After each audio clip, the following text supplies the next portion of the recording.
بسم الله الرحمن الرحيم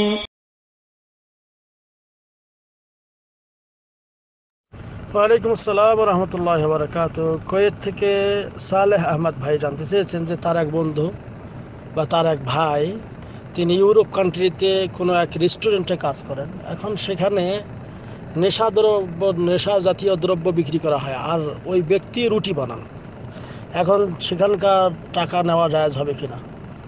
আলহামদুলিল্লাহ ওয়াসসালাতু ওয়াসসালামু আলা রাসূলিল্লাহ। সম্মানিত ভাই, প্রথম কথা হলো যে আপনাকে আমাকে কাজের জন্য হালাল রুজি উপার্জন করতে আল্লাহ রাব্বুল আলামিনের নির্দেশ, যে কুলু হালালান তাইয়্যিবা, তোমরা হালাল খাও, পবিত্র জিনিস খাও। তা নেশা জাতীয় যা কিছুই দ্রব্য আছে এগুলো সব হারাম।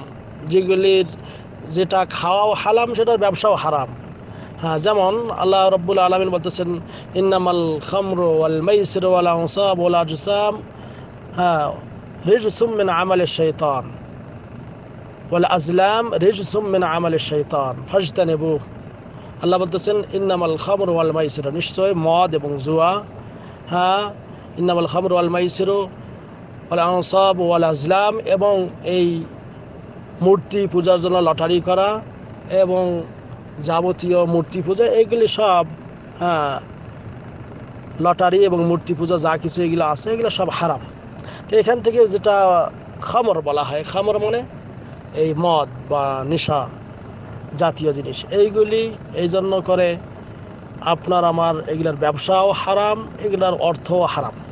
এখন কথা হলো, এই ভাইকে প্রথম নসিহত হবে যে আপনি অন্য কোনো রেস্টুরেন্ট খোঁজেন যেখানে হালাল বিজনেস করা হয় এবং হারাম থেকে দূরে থাকা হয়। কারণ মদের মধ্যে অনেক ধরনের গোনা রয়েছে, তার মধ্যে যে ব্যক্তি এটা বহন করে, যে এটার ক্রেতা, যে বিক্রেতা, এরকম সবাই এর মধ্যে অপরাধী। কাজে এই অপরাধ থেকে বেঁচে থাকতে হবে। দ্বিতীয় নম্বর কথা, যে আপনি রুটি বানান, রুটিটা এটা হালাল পেশা, রুটি বানানো, এবং রুটি বানালে আপনার সেখান থেকে যে রুটি বিক্রির যে অর্থ আসতেছে সেটা আপনার জন্য হালাল ইনশাআল্লাহ। কিন্তু তারপরেও এখানে যেহেতু অন্য কিছু মিশ্রিত আছে স্পষ্টভাবে, কাজেই আপনার অর্থটাও তারা সেখান থেকে দিতে পারে। এই জন্য করে আপনার আমার জেনে শুনে হারাম খাওয়া ঠিক নয়, হারামের সঙ্গে সম্পৃক্ত হওয়া ঠিক না। আল্লাহ রাব্বুল আলামিন বলেছেন, ওয়া তাআওয়ানু আলাল বিররি ওয়াত তাকওয়া ওয়া লা তাআওয়ানু আলাল ইসমি ওয়াল উদওয়ান। তোমরা ন্যায় ও ভালো কাজে একজন আরেকজনকে সহযোগিতা করো, অন্যায় অসৎ কাজে একজন আরেকজনকে সহযোগিতা করবে না। কাজেই এটা অন্যায় পাপের কাজ, হারাম কাজ, তাতে আপনার সহযোগিতা করা যাবে না। এটা আপনি সহযোগিতা করবেন না, এটা সহযোগিতা করবেন না।